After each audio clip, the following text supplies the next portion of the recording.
Part 7, we're talking about running drills. Now, there are 3 of my favorite running drills, but as I've thought about this more and coached more people, there's really only 3 running drills I would ever use. And I think that's because running should be a very simple thing that emerges. If you need a bunch of drills to teach you how to run, you're just not strong enough or you're missing some piece. This is one of the reasons I'm a big advocate for barefoot running, is because I don't have to teach you how to run when it's barefoot. It's natural. Like if I put you on a harder surface and I tell you to go run down and back, you're naturally going to shift to the most effective way that's going to minimize impact. You're not going to heel strike. You're not going to land all that force into your heel and your knee and your hip and your spine.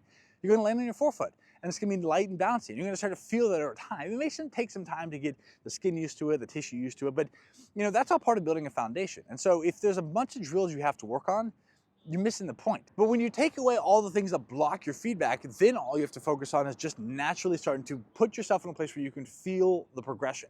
So the 3 running drills I always coach and work with, and I think everything emerges from that, is single leg bounding, backwards running, and ankling. So I'll go over each in step. With single leg bounding, I think this is both the single best litmus test for strength and an incredible way to develop tension from your foot to your hip in this one long fascial unit. So single leg bounding also teaches you the contralateral movement. So that's swinging your opposite arm and leg together. So instead of thinking, I have to work on this coordination piece, if I just have a movement and I have enough repetitions, I start to feel this natural opposite arm, opposite leg movement, because that's the spinal engine theory. Everything moves from the spine, the hip and shoulder girdle, that coil around the spine, that creates the oscillation, the coiling that reverberates out and is amplified by the hands and the feet. So single leg bounding does that. When I hit the ground, I tense up everything from the arch complex at the bottom of the foot to the ankle, to the lower leg, to the knee, the hip. It tenses in one unit. You hit the ground, you absorb force, you pop back up. And instead of doing a right, left cycle, it's a right, right, right, right. You cut that cycle in half. So now you're working on this contralateral movement, but you're also developing strength. That's beautiful. So the single leg bounding, the way I'll set this up is I'll have people start off doing it barefoot, because that way you can feel the ground and you have no buffer between your foot and the ground, on a soft surface, of course. Try to get 50 in a row at first. If you can do 50 in a row, it could be short, it could be small little hops, it's fine. If you do 50 in a row, what you'll notice is that, okay, that's strength enough to be able to run. If you can do 100 in a row, that's generally where you're strong enough to sprint. Then you can make things harder. Can I pick the foot up higher each cycle? Can I, extend the distance? Those are things you can work on, but you'll notice that not only are you working on the contralateral coordinative running movement, but you're also getting stronger, and that's beautiful. You're hitting 2 birds with 1 stone. The next drill is backwards running. Now, backwards running is important because it trains the muscles of extension, meaning I'm actively pushing off, actively driving with each step. When we go forward, because we walk, we have heels and our bodies are designed to be very simple, there's a lot of the cadence that happens in forward movement and forward locomotion that is kind of reactive and passive. So I can hit my heel and walk through and roll through on a walk, or a very low paced run, and with the low impact, I can roll through on the foot.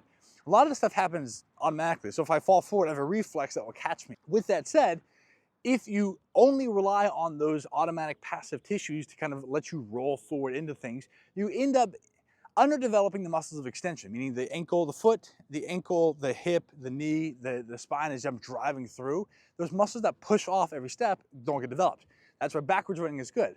A, as long as you don't fall, you're not going to get hurt. And B, it's hard, it's effortful. You have to push off every single step. It trains every single muscle of extension, all the way from the foot, all the way through the hip.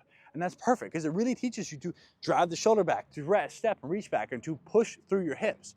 So backwards running is a great strength exercise. It's going to develop the exact muscles you want to run forward, but it's not going to have the same trade-off of risk and form and all these other pieces. People feel awkward running backwards, so they have to kind of build up and develop that capacity. So as long as you have a straight line and a space, you're not going to fall or trip or get hurt. You're not going to get hurt, and that means you can actually push hard, and that's great for developing strength and intensity. Third, we have ankling. Now with ankling, you are simply training the front side mechanics. That is the front side of your body to pick up your knee. And what you're simply doing is you're stepping over every foot. All you're doing with ankling is imagine there's a line at your ankle and you're stepping over every single one. Stepping, stepping, stepping, and it just trains you to pick your knee up from the hip, because a lot of times we kind of get lazy and we just reach forward with the heel as opposed to picking up from the hip and staying tall.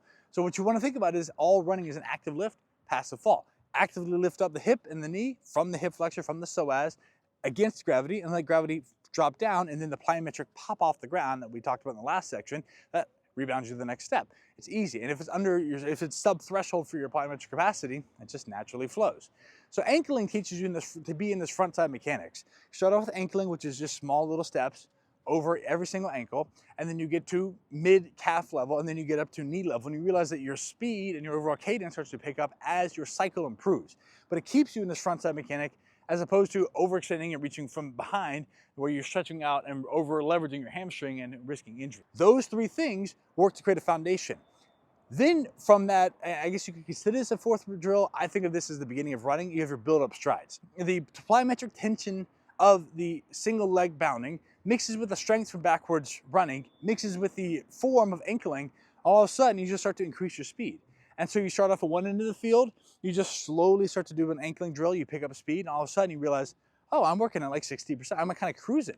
And then you slow down. That's a build-up stride. You're not at 100% sprint, you're just striding. So you build up, you stride, you slow down. Build up, stride, slow down. And you start to do that. Rinse, wash, repeat, rinse, wash, repeat. That's how you start to develop the quality of your running form, and then you add quantity to that. That's how you develop into running, which we'll talk about the running form next.